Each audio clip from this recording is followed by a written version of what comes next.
çështja e pestë e namazit, cili është izaletun najasati min thalath. Mi largu pa pastërtit ndyrësirat pi 3 gjërave. Min al badani prej trupit, wa thawbi prej rrobave, wal buqati dhe prej vendit ku falesh aty. Fat wa dalilu qawluhu ta'ala, edhe argument për këto janë fjalët e Allahut subhanahu wa ta'ala, wa thiyabaka fatahhir. Është ajet në surën Mudaththir. Edhe rrobat tua, e ordon Allahu pejgamberin sa thotë rrobat tua pastroj. Rrobat tua pastroj. Po kuptimi i kësaj është që njeriu para se mu fal dohet me largu pa pastërtitë që ndodhen në trupin e tij, pa pastërtitë që janë në rrobat e tina, edhe pa pastërtitë që janë në vendin ku falet ai. Por nuk lejohet, nëse sheh që ka pa pastërti, nuk lejohet mu fal me ato rroba, ose do thotë mu fal me trupin e tina ku ka pa pastërti, ose mu fal në vendin ku është në ndyrësi një pa pastërti. Qysh largohen këto? Largohen duke i la me ujë. Mirë është, hiç më sot. Largohen tu i la me ujë.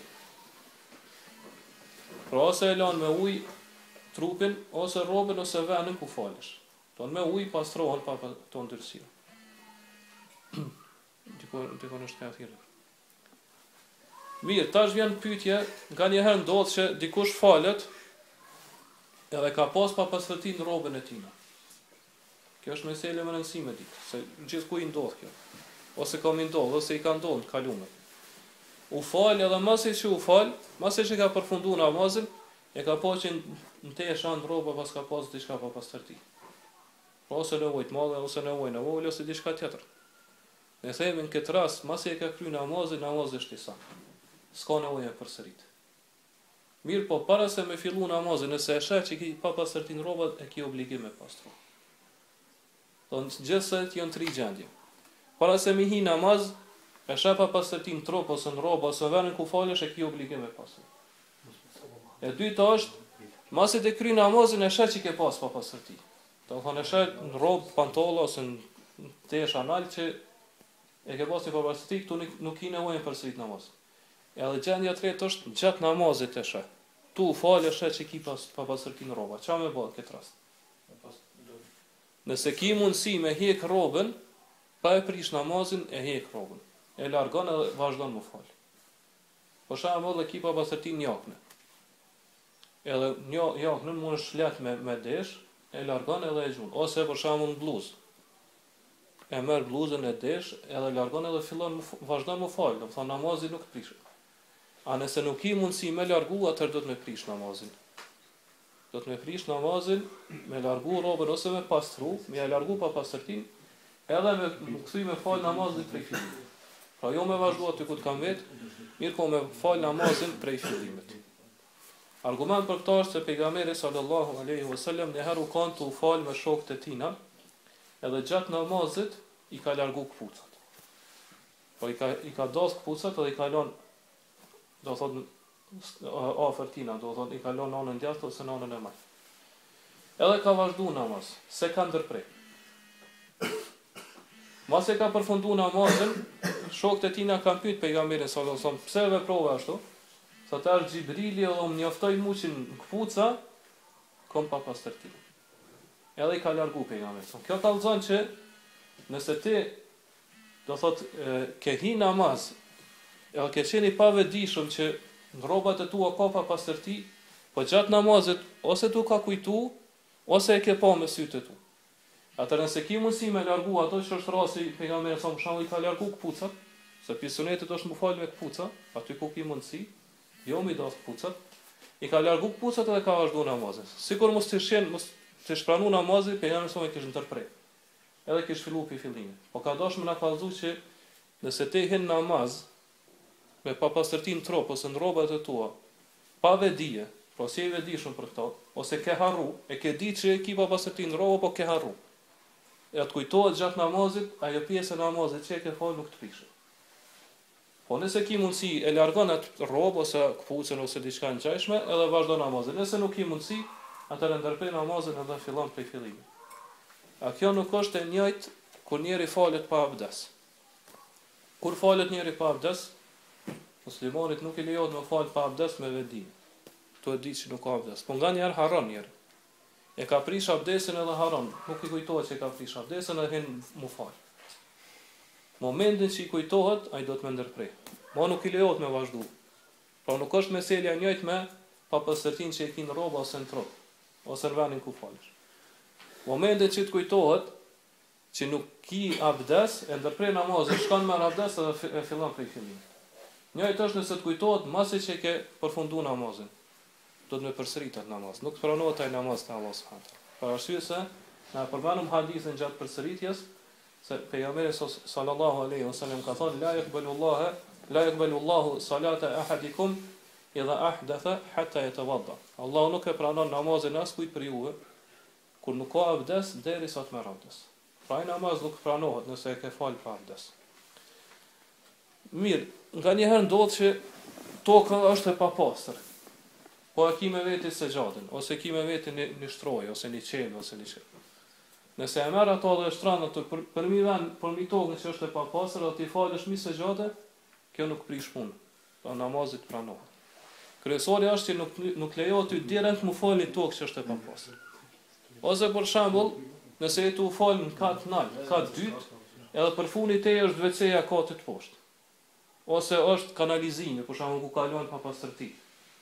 Për shembull këto për funi mund me pas kanalizim që kalon papastërti.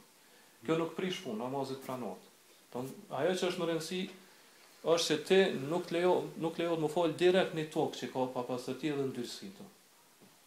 A nëse shtron diçka ose është për funi teje, për funi tokës ku falesh ti, atëherë kjo nuk prish punë edhe nuk ta prish namazin. Ibn Kathiri kur komenton këtë ajet që ka sjell autori si argument që do të pastru rrobat, trupin edhe vendin ku falesh, sjell thonje e transmetime, komentime të shumta prej selefit, dietarëve të hershëm rreth këtij ajeti, e thotë që shumë prej dietarëve ka thënë që kur thotë Allah këto wathiyabe ke fatahir, qëllimi është pastro zemrën tënde prej gjinaheve dhe prej mëkateve. Mirë po disa tjerë kanë thënë, thotë qale Muhammed ibn Sirini. Muhammed ibn Sirini ka thënë wathiyabe ke fatahir ay ighsilha bil ma. Qëllimi i këtij ajeti është që Allah po urdhnon pejgamberin sa son, i thotë laj pastroj rrobat e tua me ujë. Wa qala ibn Zaid, kurse ibn Zaid në dietar tjetër ka thënë kanë al-mushrikun la yatatahharun. Mushrikët e Mekës, i llojtarët, paganët e Mekës, thotë nuk janë pastru. Pra kur kanë kryer nevojat fiziologjike ose kur kanë pas papastërti në rrobat e tyre ose trupin e tyre, si kanë pastruar ato. Kjo është traditë dhe zakoni i qafirave dhe i mushrikëve. Fa amarahu Allahu an yatatahhara wa an yutahhira thiyabahu. A thot Allah ka urdhëruar pejgamberin sallallahu alaihi wasallam që mu pastru edhe shpirtërisht zemrën e tina me pastru pi gjinave dhe prej mëkateve, por edhe me pastru rrobat e tina edhe trupin e tina prej papastërtive. Edhe vazhdo thot wa hadha al-qawl ikhtarahu Ibn Jarir. Thot këtë komentim të këtij ajeti ka përzgjedhur si më të saktë Ibn Jarir, që ka qenë pi komentuesve të mëhershëm të Kur'anit. Pi komentuesve të mëhershëm të Kur'anit. A thot wa qad tashmalu al-ayatu jami'a dhalika ma'a taharati al-qalb. Thot edhe ajeti gjitha këto komentime i përfshin. Pra qëllimi i ajetit është kur thot Allahu pastroj rrobat e tua, me pastru edhe zemrën pi mëkateve dhe prej gjinaheve, pra mu pastru shpirtërisht, po edhe me pastru fizikisht. Pra me pastru trupin, edhe me pastru do thot rrobat pi papastërtive, edhe vendin ku falesh. A thot fa inna al-araba tutliqu thiyaba alayhi, për arsye se Arabët kur thonë rrobat e kanë për qëllim secilin prej këtyre gjërave. Domethënë edhe zemrën e pastru, edhe zemrën si thonë, do në Arabët në mënyrë figurative i thonë zemrës si rrobë, po edhe rrobave që njihen që janë rroba. Do në gjitha këto Allahu po na urdhon përmes këtij ajeti mi pastru edhe mi la. Vazhdon autori thotë ashartu sadis, kushti i 6 i kujna i namazit. Nuk i namaz të falë për kushtet të abdes. E i laksy prap të kushtet e namazit. Kushti i 6 i namazit thotë setrul aurati, me mbulu avretin, me mbulu pjesët e torshme. Ejma'a ahlu l'ilmi ala fasadi salati man salla uryanan wa huwa yaqdir. Thotë gjithë dietarët kanë pajtueshmëri, kanë ijma, kanë konsensus se ai i cili falet i zhveshur, pa rroba, edhe ka mundësi me mbulu avretin, namazi i tij është i kotë dhe nuk i pranohet.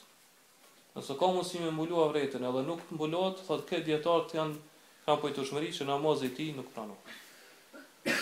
Thot wa haddu awrati ar-rajuli min as-surrati ila ar-rukba. Kufit e avretit të burrit thot është prej kthizës deri te burri, deri te gjuri. Prej kthizës deri te guni është avret, që do të më mbulu gjithçysh namaz. Nëse nuk e mbulon, namazi nuk pranohet te Allah subhanahu wa taala.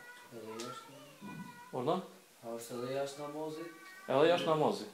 Po namazi gjithçysh do, nuk pranohet. Tash na me wal amatu kadhalik. Thot edhe robresha, sipas autorit, kjo është pjesa e avretit po robresha, që do të më mbulu namaz. Thot wal hurratu kulluha awra illa wajhuha. Kurse sa i përket thot gruas që është e lirë, që nuk është robresh, nëse tash këto gratë janë të lira, nuk ka më rob që shka pas më herët gjatë historisë. Thot gruaja e lirë, do të thotë robresh është këjt avret për është fytyrës saj. Wa dalilu qawluhu ta'ala, thot argument për këtë janë fjalët e Allahut subhanahu wa taala, ya bani adama khudhu zinatakum 'inda kulli masjidin ay 'inda kulli salah. Allah subhanahu wa taala ka thonë, o bijtë e Ademit, merrni stolitë e juve në çdo xhami, por qëllimi është në çdo namaz. Po kur të faleni e keni obligim mu mbulu edhe mu stolis me vesh rrobat më të mira gjatë namazit. Që është ajeti në surën A'raf, ajeti 31. Pra ajo që kërkohet për njeriu kur ka mundësi, po të kjo tregon që vërtet njerëzit më herët kanë qenë varfëri të madhe. Kohën e pejgamberit sallallahu alaihi wasallam. Po ka pas raste që ndoshta njeriu s'ka pas mundësi mu mbulua sa vretin, aq i varfër aq. Kurse sot njerëz kanë mas pak të kanë kazi sa pal rroba të shtëpia. Edhe prapa ankohen që s'po kanë.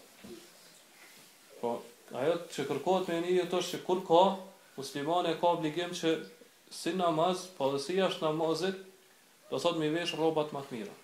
Po me pas formën edhe pamjen më të mirë. Allah subhanahu wa taala për namaz po na urdhon që sjell autori këtë ajet që mi thot ja bani Adem, o bijtë e Ademit, pra o ju njerëz, o ju musliman, khudhu zinatakum 'inda kulli masjid. Merrni stolit, rrobat më të mira, më të bukura për të falni namazin, ose për çdo namaz. Edhe pejgamberi sallallahu alaihi wasallam ka thënë në hadithin që transmeton Imam Muslimi, inna Allaha jamilun yuhibbu al-jamal.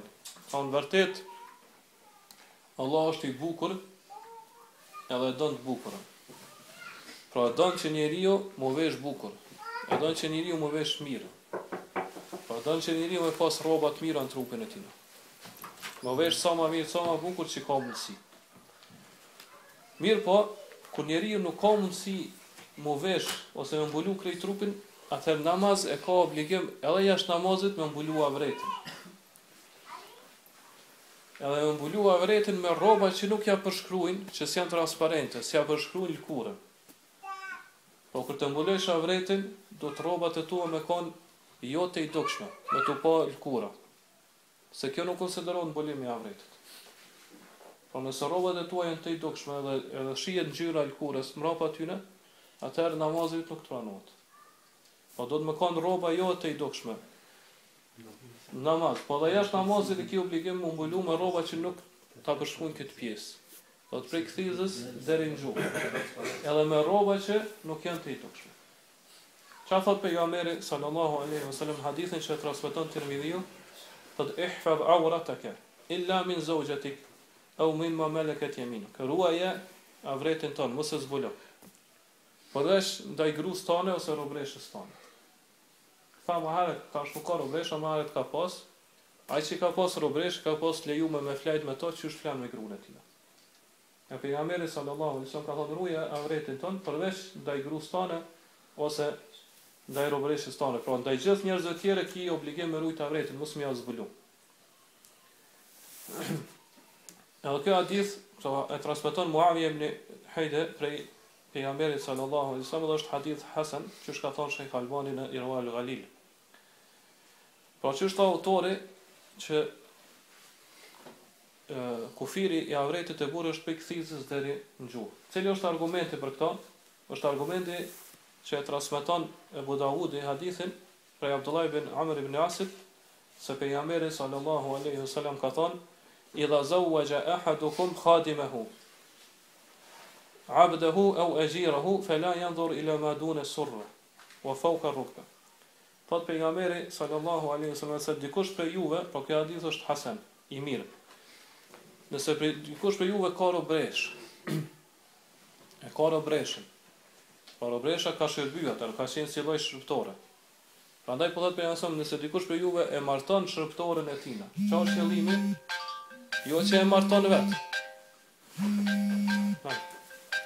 Jo që e marton vet. Mirë, po e marton me dikon tjetër.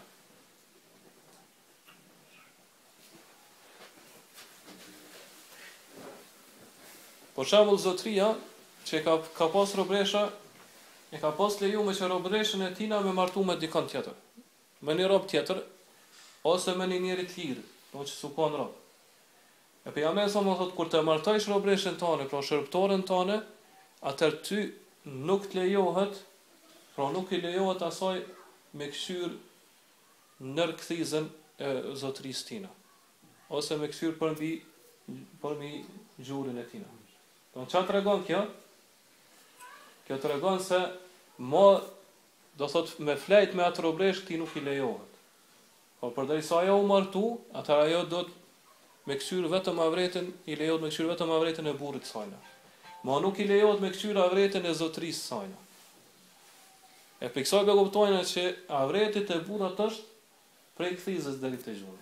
Se pejgamberi sa thotë ma asaj nuk I lejohet me këshyr ç'a është ndër kthizë dhe ç'a është me gjuhë. Don te burrat avret është prej kthizës deri te gjuni. Gjithashtu pejgamberi sallallahu alaihi wasallam në hadithën e Xhurhudit është që transmeton Tirmidhi u thotë: "Ghatti fakhidhaka fa innaha min al-awra." Mbuloje kofshën tane se ajo është prej avretit, është pjesë e turshme. Edhe thot hadithi është hasan, që ka thonë Buhariu në Sahih e tina. Çfarë thot Buhariu në Sahih e tina? Thot babu ma yudhkaru fil fakhidhi, thot tema kapitulli që tregon se çka është transmetuar rreth kofshës, a është avret apo jo. Thot Yurwa an ibn Abbas, prej ibn Abbas transmetohet, wa Xhurhud, edhe pi Xhurhudit, o këta janë sahabi, pejgamberi wa Muhammed ibn Jahsh. Për këtyne treve u transmetu ani Nabi sallallahu alaihi wasallam se pejgamberi sallallahu alaihi wasallam ka thënë: "El fakhidhu awra." Kofsha është avret. Kofsha është pjesë e turshme, do të më mbulu. Wa qala Anas, kurse për Anesit transmetohet tjetër çka. Çka do të Anesi? Hasira an-Nabi sallallahu alaihi wasallam an fakhidhihi. Thotë që pejgamberi sallallahu alaihi wasallam ka zbulu kofshën e tij. Thot wa hadithu Anas asnad. Thot hadithi I Anesit është më I sakt për nga isnadi zinxhiri transmetimit të hadithit. Wa hadithu Xhurhud ahwat. Mirë po hadithi I Xhurhudit, pra që thot pejgamberi sa që kofsha është avret, do të më mbulu. Thot kjo është më afër saktës, do më sigurt është me vepru që me mbulu kofshën.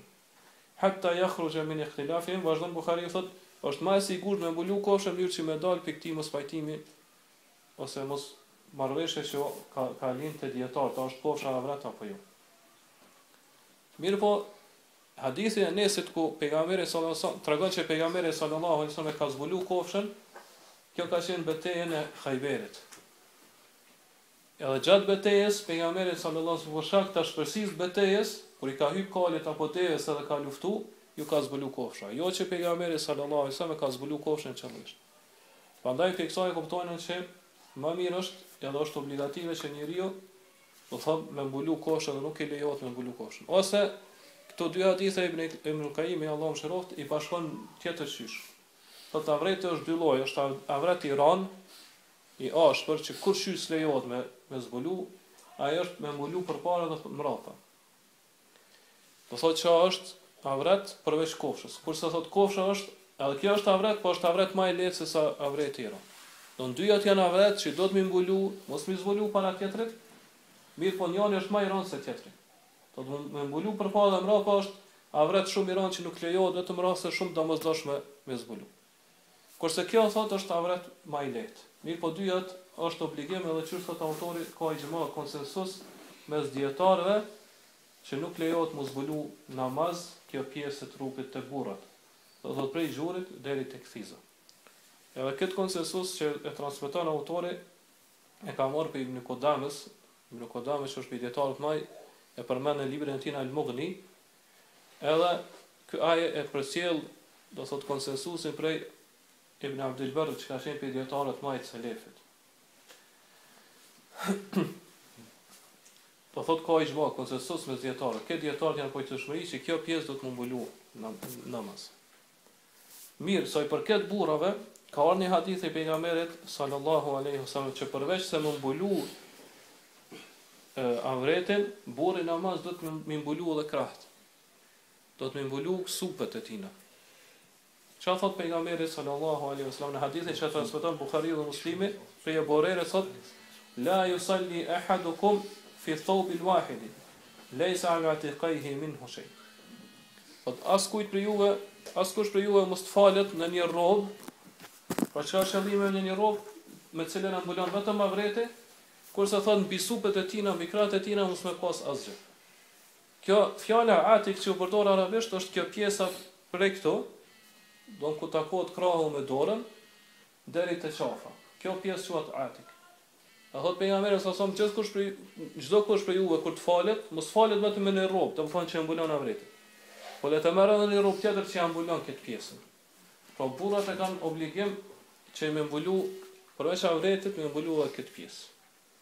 Mirë, po nëse burri falet pa mbulu këtë pjesë, ai pranohet namazi ajo, to Sheikh Abade nuk e përmend këtë xhilaf. Mirë, po janë tri mendime dietare. Disa thonë që mbulimi i kësaj pjese është sikur me mbulu avretin, nëse nuk e mbulon pranohet namazi.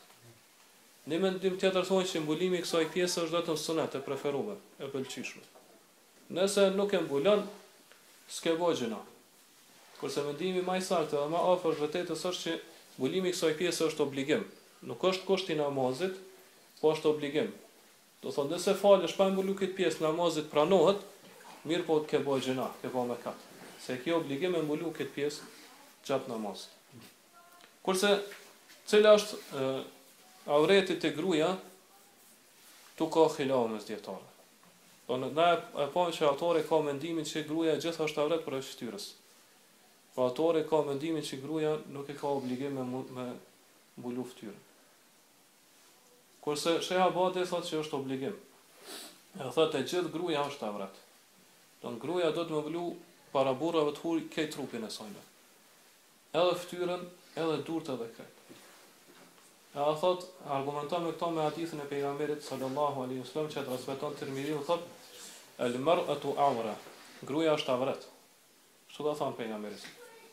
Fa idha kharajat istashrafaha ash-shaytan. Prandaj thot kur del prej shtëpisë, shejtani e bën që ajo më ron sy tek njerëz. Po kështu e bën shejtani që gruaja kur del prej shtëpisë, edhe nëse është mbuluar me krejt, shejtani e bën që ajo më ron sy të burrave. I bën sytë e burrave më kthy ka jo. E paramëra do thot gruaja kur nuk është mbuluar me hiç, ose do thot është zbuluar, çka vepron shejtani me burrat kur dalë ajo gruan burr, kur dalë ajo gruan në rrugë, edhe përzihet me burrat. Por nëse mbulon këtë trupin, shejtani e bën që ajo gruë do thot me ran sytë të burrat e huaj. Paramendoni nëse ajo nuk është mbuluar me hiç ose është e zhveshur që shpeshon tash rrugët tona. Këtë hadith e transmeton Abdullah ibn Mas'udi dhe është hadith hasan, që ka thënë edhe Sheikh Albani. Pra sipas Sheikh Abadit Allah e rujt, thotë që gruaja ka obligim këtë trupin me mbulu, madje edhe fytyrën e saj para burrave të huaj. Edhe thotë, pastaj sjell argumente prej dietarëve të mëdhenj që e kanë këtë mendim, mirë po na nuk po ndalemi këtu. Do thotë se Sheikhu pak e ka zgjatë këtë meselë edhe ka sqaruar me argumente që gruaja ka obligim me mbulu fytyrën. Mirë po ne themi që këtë meselë ka xhilaf, ka mos pajtime mes dietarëve, a është obligim me mbulu gruaja fytyrën apo jo. Edhe pse do thotë mendimi më i saktë është që gruaja nuk e ka obligim me mbulu fytyrën, mirë po është e preferuar, është sunet. A çu shkot edhe vetë Sheikh Abadi, edhe nëse themi që mbulimi i fytyrës ka qenë obligim vetëm për gratë e pejgamberit sallallahu alaihi wasallam, atëra ato janë shembulli më i mirë, modeli më i mirë për një grua muslimane. Po nëse një gru muslimane do të me ndjek dikon, atër do të me ndjekon gratë e pejgamberit sallallahu alaihi wasallam. E përderisa gratë e pejgamberit sallallahu alaihi wasallam kanë pas fytyrën e mbulume, atër edhe muslimanës nuk i takon me zbulu fytyrën. Do thotë është më afër takvallahut, më afër devotshmërisë, më afër Allahut që gruaja me mbulu fytyrën. Pastaj vazhdon autori, do thotë e të kalum autor Sheikh Abadi këtu i ka marrë 3-4 faqe për me sqaru, do thotë mendimin e tij që e ka që mbulimi i fytyrës është obligim, mirë po na do thotë po ndalemi vetëm te kushtet e namazit. Pastaj thotë sa i përket robreshës, nëse robresha falet pa mbulu kokën, atëherë namazi i saj është i saktë te shumica e dietarëve. Do të çka thonim në Kodamen Mughni përveç Hasan al-Basriut që i ka kundërshtuar, ka thonë që robresha do të më mbulu edhe kokën, sikur gruaja që është e lirë. Tonë gruaja, këto do të më ditë nëse gruaja falet jashtë syve burrave të huaj, atëherë këtë dietar kanë pojtueshmëri që ajo do të më zbulu fytyrën edhe durt, do të shuplakat e durrë. Nuk bën më fal me fytyrën mbuluar, ka ndaluar pejgamberi sallallahu alajhi wasallam. Edhe mi mbulu me vesh dorë dhe mi mbulu durt. Mirë po të ata dietarë që kanë mendimin që mbulimi i fytyrës edhe i trupit e gruaja është obligim, krejt trupin e mbulu, atëherë thonë se falen pranit burrave të huaj, për shembull që falen çave ose në xhamit pejgamberit sallallahu alajhi wasallam, ku murën me pas sytë e burrave të huaj, atëherë do të mbulu, prap do të mbulu fytyrën edhe durt. A nëse falet të shtëpia dhe në prezencë të familjarëve të saj, atëherë do të gruaja gjithçysh me zbulu fytyrën edhe me zbulu shuplakat e durrëve. Kurse a e ka të lejuar me zbulu këmbët, do thotë këtë mendim e kanë dietarët e Hanefive. Dietarët e Hanefive thonë që gruaja lejohet gjatë namazit me zbulu edhe këmbët. Mirë po, dietarët tjerë të mëdhëve kundërshtojnë këto. Do thotë dietarët tjerë që janë Imam Maliku, Shafiu, edhe Imam Ahmedi për shembull ka mendimin që gruaja në transmetim e ka mendimin që gruaja do të vetëm fytyrën me zbulu namaz, kurse mendimi tjetër është që fytyrën edhe shuplakat e durrëve. Edhe kjo do thotë këtë mendim e kanë edhe Imam Maliku dhe Imam Shafiu. Kurse Imam Abu Hanifa ka pas mendimin që më zbulu edhe këmbët, mirë po për këto nuk ka argument. Përkundrazi pejgamberi sallallahu alaihi wasallam i ka obligu gratë që më mbulu këmbët. Për shembull është hadithi që pejgamberi sallallahu alaihi wasallam ka thënë për burra, hadithin transmeton Abdullah ibn Umeri, thotë men jarra thawbahu khuyala lam yanzur illahu ilayhi yawm al-qiyamah. Ai cili i lëshon rrobat e tina për menjëmasis, mi shkuzhak në tokë. Thotë Allah nuk ka me shiku këtë njerin ditën e gjykimit. Ditën e kiametit Allah se këshyr heq këtë njerin. Do dhe qka bat me njeri që Allah nuk e këshyr ditën e gjykimit? Do qëllimi është nuk e këshyr me shikimin e mshires edhe me shikimin e kujdesit ndaj tij. Por Allah e ndërshkon ato. Fekalet Ummu Salama, atër Ummu Salama kër ka ndëgju këtë hadith, me i ka shku menja për, a thot është hadithi vetëm për burra, apo i përfshin edhe gratë. A thot fe kejfe jasna'na nisa bidhujulihin, atër i ka thonë pejgamberi sa çka me bë gratë me rrobat e tyre që ju shkojnë zhag në për tokë. Pejgamberi sa ka thonë ju orkhen në shibren. Gratë do të milshu rrobat e tyre në pllon për funi nyjes të kamës, në pllon për funi zogut të kamës. Edhe ka thonë fekalet idhen të nkeshif akdamuhu, nëse i lëshojna vetëm një plan, atër kanë më në zbulu kam, të frynë era dhe në zbulohën. Pejgamberi sa ka thonë fe jorkhina hu dhira'an, wa la yazidna alayhi. Sot atër në të lëshojnë sa është një bryll. Nëse friksohen që me kaq që ju zbulohën kam, atër le të lëshojnë sa një bryll për mi nyjet kamës. Për funi nyjet kamës. Për mirë po ma shumë se kaq nuk lejohet me lëshojnë. To groja këtu pejgamberi ka treguar që këtë hadith e transmetojnë autorët e suneneve. Dhe pejgamberi ka treguar që gruaja do të gjithçysh me mbulu këmbë. Dhe kjo është hadith hasan, është sahih, do thotë pe transmeton Tirmidhiu. Edhe kjo është një argument që e marrin këta dietarë të cilët e shohin që me mbulu gruaja fytyrën është obligim. Se thonë përderisa Allahu ja ka obligu gruas me mbulu këmbën, që nuk i bën shumë fitnë një burrit, atë qysh mos me obligu me mbulu fytyrën kur këtë bukuria gruas është fytyrën e saj. Është argument shumë i fortë që e sjellin këta dietarë që e shohin se mbulimi i fytyrës është obligim te gruaja. Ibn Abdul Barr çfarë thot në librin e tij na thot وقد أجمعوا على أن على المرأة أن تكشف وجهها في الصلاة والإحرام. فالديتار gjithë janë pajtueshmëri. Kanë konsensus, ijma që gruaja është obligim për gruan me zbulu fytyrën kur të falet. Po gruaja nuk i lejohet mu fal me fytyrën zbulume edhe kur është në ihram, do të me hek nikabin. Do të me zbulu fytyrën kur do thot nuk është para burrave të huaj, sipas mendimit të Shehaba. A kur është para një burrave të huaj do të me mbulu fytyrën. Kurse sipas mendimit të tjerë dietarëve, gruaja e ka të lejuar me zbulu fytyrën, edhe do të me zbulu fytyrën gjatë namazit, pavarësisht është para burrave të huaj apo jo. Kurse sa i përket robreshës, po i kthejmë edhe një herë, dietarët gjithë kanë thënë që nëse falet me kokën e zbuluar, robresha është sikur burri thotë. Nëse mbulon këtë pjesën e trupit, po falet vetëm me kokë zbuluar, çish falen burrat, atëherë pranohet namazit. A i lejohet robreshës me zbulu më shumë kur të falet se sa koka, tu ka xhilaf me zjetarë. Na e pojmë që autori, nëse e keni vret, tha që avretit e robreshës është sikur avretit e burrat.